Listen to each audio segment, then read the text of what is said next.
Thank you, Mr. Chairman. Good afternoon. Welcome. Thank you for your testimony. Thank you for being here.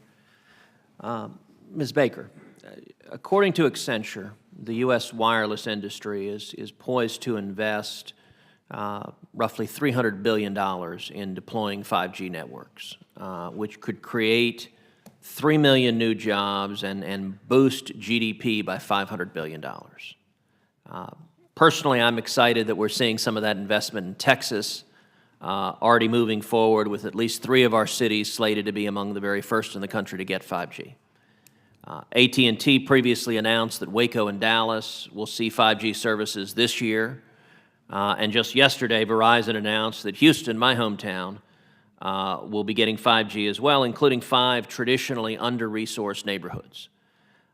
How important, in your judgment, is having a predictable supply of spectrum and a long-term schedule of auctions to deploying the spectrum and to rolling out 5G? Thank you for your question, Senator. I absolutely think it is incredibly important. I think that's why airwaves as a bill is so important, to give us a schedule and timelines for us to see this. If we're going to invest $275 billion of our own money, then we need to know when and how the spectrum is going to roll out. So we really appreciate this committee's leadership with airwaves. And I thought I was excited about Chip and Joanna in Waco until my hometown also of Houston was going to get 5G. So I share your excitement about it all. And I hope everyone gets it soon. Me too. As you know, the United States is in a global race against China and other countries to be the global leader in deploying next-generation 5G mobile broadband networks. A European Commission spokesman for the digital economy and society said, quote, "In the mobile equipment industry, we had 80% of the market in 2008, and because we were not ready for 4G mass deployment, the EU industry lost almost the entire market share for mobile phones."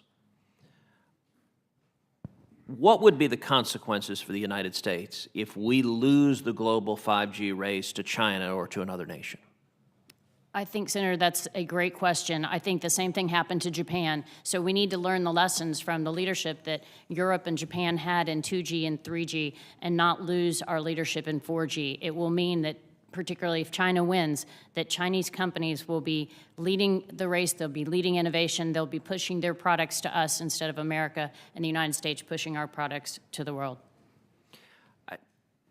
As you know, last January, a memo was leaked from the National Security Council, which called for nationalizing 5G mobile broadband networks. And since then, there has not been a clear denunciation of that policy of plans to nationalize the networks from the administration. That's why this week Senator Cortez Masto and I introduced the E-Frontier Act, which will prohibit the federal government from nationalizing our nation's telecommunications network without explicit authorization from Congress. Let me ask each of the witnesses here, what would it mean if the federal government were to nationalize our nation's 5G networks? I'll start, I suppose. We appreciate your leadership in this bill. We think that nationalization is a wrong approach. We think our carriers are already announcing plans to roll out 5G this year and building upon that. Part of the reason we're the envy of the world is the competitive market here. We compete on investment, we compete on coverage, we compete on speed.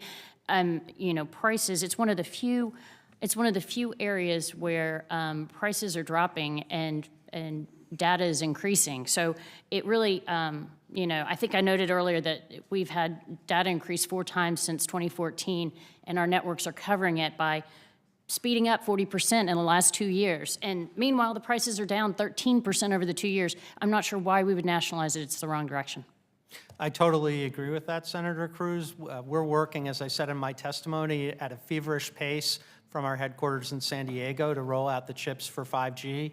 We've accelerated our plans. We originally brought the deadlines in by a year. Just on Monday, we had tremendous announcement about these new antenna modules that solve a problem for 5G smartphones that no one in the industry thought could be solved. So we would like to just keep on doing what we're doing and get 5G out there absolutely as quickly as possible. Yeah, I would just say I'm not exactly familiar yet with the frontier legislation, but in general, I never think it's a good idea to have government-owned networks. I do think it disincentivizes financial investment from private sector carriers, and so we would not support that. I think one of the goals of the perceived nationalization was that to improve network security. I think there are many other ways to do that with private sector coordination that would be much more effective.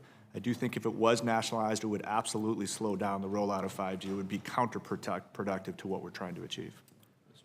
The satellite industry is deploying multiple satellites from several different operators to play a role in 5G. It's hard to envision how that could be nationalized or the government would be providing the comparable kinds of services. And we also take security very, very seriously, so we think that there are better ways to address that issue. Well, thank you, and I look forward to working with each of you, continuing to work with each of you on this important issue. Thank you, Mr. Chairman.